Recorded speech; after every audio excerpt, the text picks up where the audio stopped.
Ayan, magandang umaga mga kapatid. Nandito na naman po tayo. Ako po ay inyong samahan mga kapatid. Tayo na naman po ay maglalakad papasok. Ayan po. Ito po ang ating nilalakaran araw-araw. Sana naman po wag nilang sabihin marireyos po tayo dito. Kaya ayan po mga kapatid. Iba-iba naman po ang mga pangyayari dito. Kaya samahan niyo po ako mga kapatid. Tayo po ay magkwentuhan habang tayo ay papasok sa trabaho. Pero kwentuhan po natin, bulong-bulong lang po. Kasi po, sabihin nila, ingay-ingay natin ng aga-aga. Kaya bulong-bulong lang po tayo mga kapatid. Ayan po. Ayan, bulong-bulungan lang po tayo. Ayan, kaya samahan niyo po ako. Ayan. Samahan niyo po ako mga kapatid. Tayo po ay papasok na. Naglalakad na po tayong papasok sa ating trabaho. Ayan po.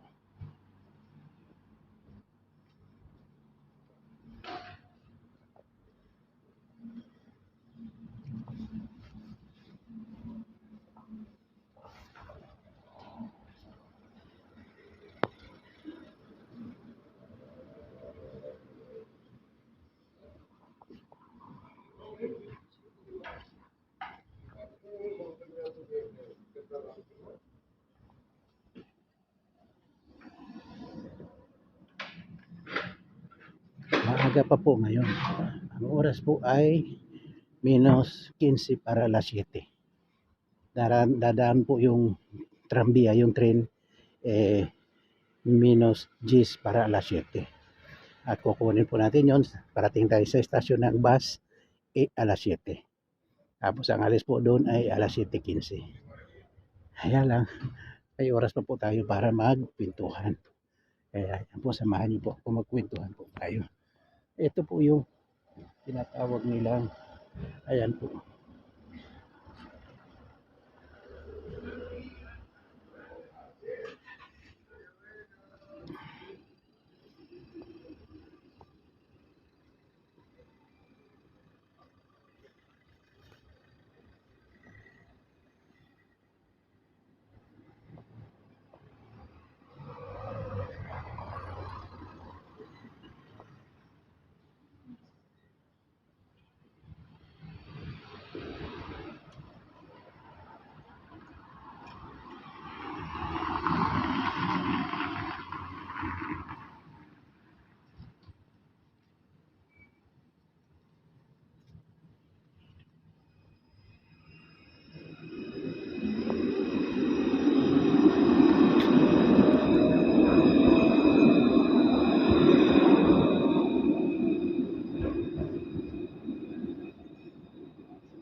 Ayan po yung ating pagpatuloy po tayo sa ating mga paglalakad papasok po.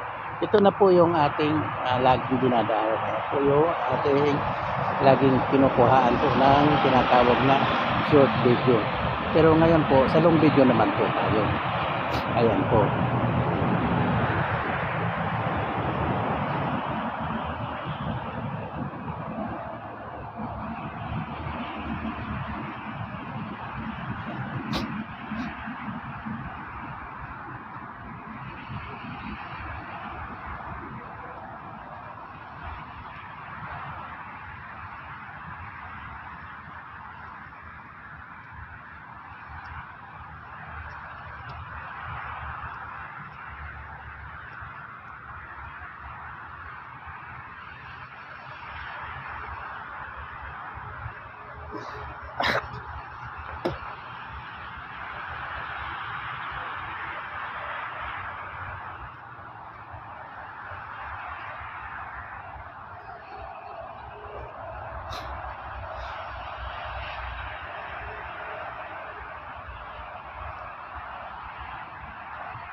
Mukhang mayroon pong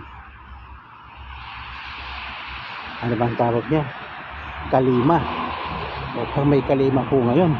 Tingnan nyo po, hindi po makita yung dagat. Kasi po yung kalima po yan.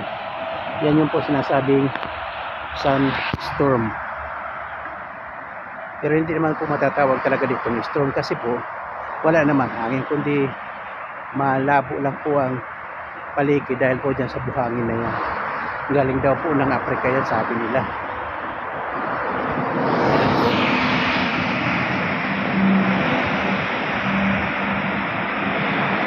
Kaya pahingal po. Hirap talaga na matanda na. Ayan. Hihingal na po tayo. Yan pong mga sasakyan yan, galing po yan ng sur. Galing po yan ng sur, papunta po ng Santa Cruz. Ayan po.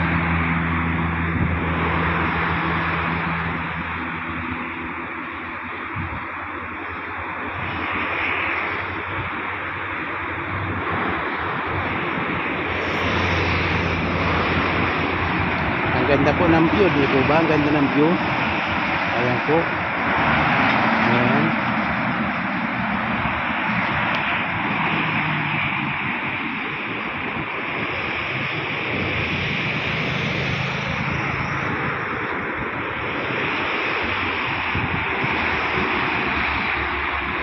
Tapos pagpapunta naman po ng ito po, galing yan ng sur. Ito naman po, iyan, papunta naman po yan ng Santa Cruz. Yan po. Yan po yung mga puwit ng mga pagka dito po tayo sa kabila, mga nakaharap po sa atin. Ngayon nakatalikod naman po sa atin. Ayan po. Ayan po sila. Papunta po yan ng Santa Cruz. Ayan. Ayan naman po ang dagat na ating tabing dagat na papasukan. Ayan po. Diyan po, doon po tayo sa mga bahay-bahay po na yun. Ayun, may mga ilaw po. Yung mga bahay-bahay na yun, doon po tayo nagtatrabaho. Pero ang ganda po ng view po dito, di po ba? Oh? Di po nakakasawa.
palasyo ng senyor ko.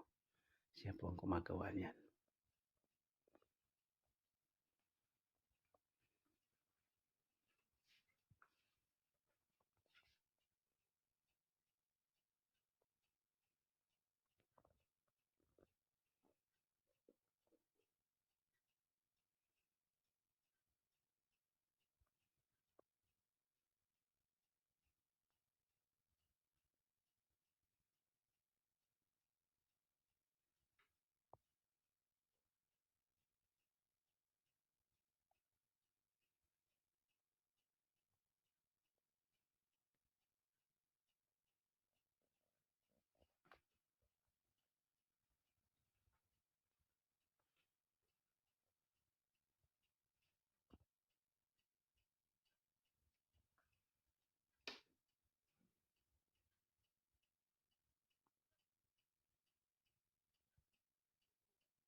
Ayan po yung train na ating sinakyan. At yan po yung atin lagi sinasakyan. Ayan po.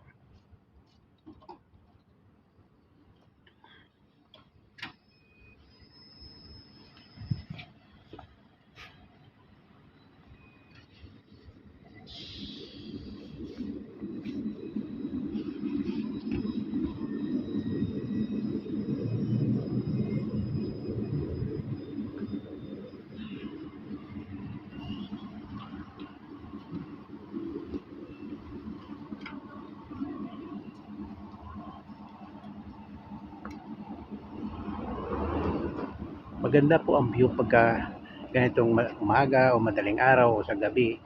Maganda po ang view, maganda pong tingnan kapag mayroong mga ilaw na ganyan.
May kalima po, tipo ba? Ang dilim.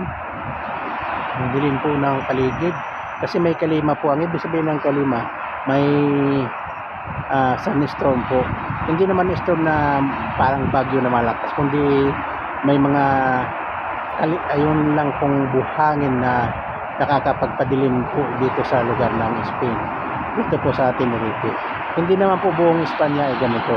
Sa Madrid po hindi, wala po yan. Dito lang po sa Spain, sa Tenerife, sa Las Islas Canarias lang po mayroon yan. Ayan po. Hindi po ba, madilim po. Talagang ano po, masakit po sa ilong yan. Kaya kung hindi mo kakayanin, kailangan mong nakamask. Pero ako po medyo hindi muna kasi pagka nakamask po ako, nahihirapan po akong huminga. iba po ang epekto sa akin ng mask. At ano nga pong pandemya, nahihirapan po ako, pero sige lang po, ganun talaga. Pero ngayon po, kayang-kaya ko po yan. Tsaka sanay na po ako yan. Nahihigop ko na po lahat ng buhangin na yan. Kaya ganun po, ayan po. Patuloy lang po tayo sa ating mga gawain, sa ating trabaho. Kaya patuloy niyo lang po akong samahan, mga kapatid. Ayan po ang lugar na kung saan ito po ang araw-araw nating dinadaanan. Pagka wala po yung kalima na yan o yung buhangin na po yan o yung parang usok na yan, pag wala po yan, maganda pong pagmasdan. Kaya pagka nandyan po yan, para pong umuulan. Pero hindi po yan ulan, hindi po yan buhangin po yan. Kaya kapag limpieza o tagalinis ka po dito, talagang kailangan mong maglinis ng mabuti sa bahay. Dahil kung hindi pumapasok po yan sa mga sulok-sulok ng mga singit-singit na konting awang lang po ng bahay, pumapasok po yan. Kaya pag nagbukas po kayo ng bintana, napupuno po ng buhangin ng loob ng bahay. Ganun po ang sitwasyon po dito. Kaya ayan po, tsaga-tsaga po talaga tayo, mga kapatid. Kaya ayan, samahan niyo po ako, mga kapatid, at tayo na po ay magpupunta sa ating trabaho. Naglalakad na po ako papasok. Habang naglalakad po ako, nakita ko nga po yan na buhangin o ano man po yan na parang usok. Yan po ay nakakapagbigay po ng asthma o ano bang tao, asthma din po sa English ata, yung hika, nakakapagpahika po yan sa tao. Kaya nga yung nga daw po ang mga sakit dito sa Isla Canarias, dito sa Tenerife, ang mga tao po rito karamihan po may hika dahil po sa nasisinghot po yan pag mga bata pa, hanggang sa paglaki nadaldala na po yan sa baga po ng mga bata, kaya nakakasakit po sila ng asthma. Ayan po.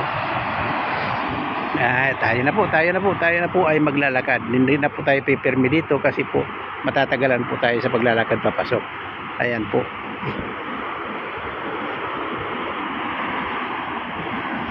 Ang dilim po, di po ba? Ayan po yung dagat. Para pong ulap ang dagat. Dagat po yan, pero tingnan po, hindi na po makita. Ayan po, hindi na po makita dahil sa kalima na. Ang tawag po niyan dito kalima, pero parang buhangin po yan. Ayan po, sabi nila galing daw po ng Afrika yan, pero kita mo naman Afrika hanggang dito, abot po. Siguro po malapit na ang Afrika dito. Kaya sabagay siguro nga po, kasi Afrika at saka itong Spain para halos parehas na ang oras eh. Meron tayong mga kaibigan dito sa YouTube na sa Afrika.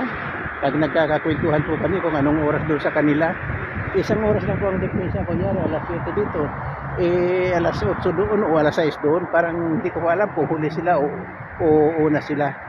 Pero yun po ang sabi nila, pero hasta isang oras lang po ang pagitan. Kaya ayan po, dagat po yan, pero tingnan nyo, wala pong makita. Pag maganda po ang panahon, pag malinaw po, wala pong kalima, kitang kita po ang dagat. Pero ngayon tingnan nyo po, wala pong makita. Talagang puno po ng parang ulap, pero parang usok na ulap na hindi mo maintindihan. Lagi po yan dito, pero sinatsaga lang po namin. Ganun po talaga. Kaya kung tagalinis ka rito, talagang yan po ang mararanasan mong lilinisin sa bahay. Kaya ayan po, ganun po ang sitwasyon po dito. Masyado pong tawag doon, mabuhangin. Mabuhangin po ang paglilinis dito. Tingnan po yung yung dati natin nakikitang ngayon halos hindi na po makita yung mga sasakyan papuntang Santa Cruz po.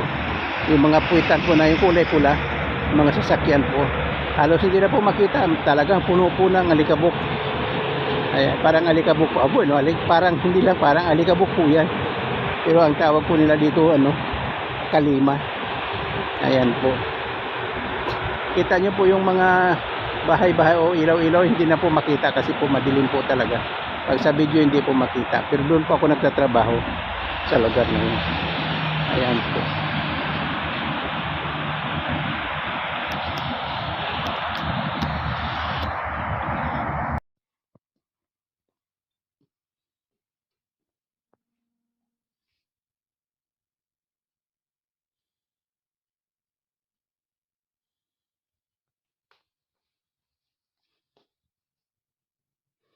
Ayan naman po mga Christmas decor ng senyora ko. Ayan po, sa senyora ko po yan. siya po ang mag-arrange niyan.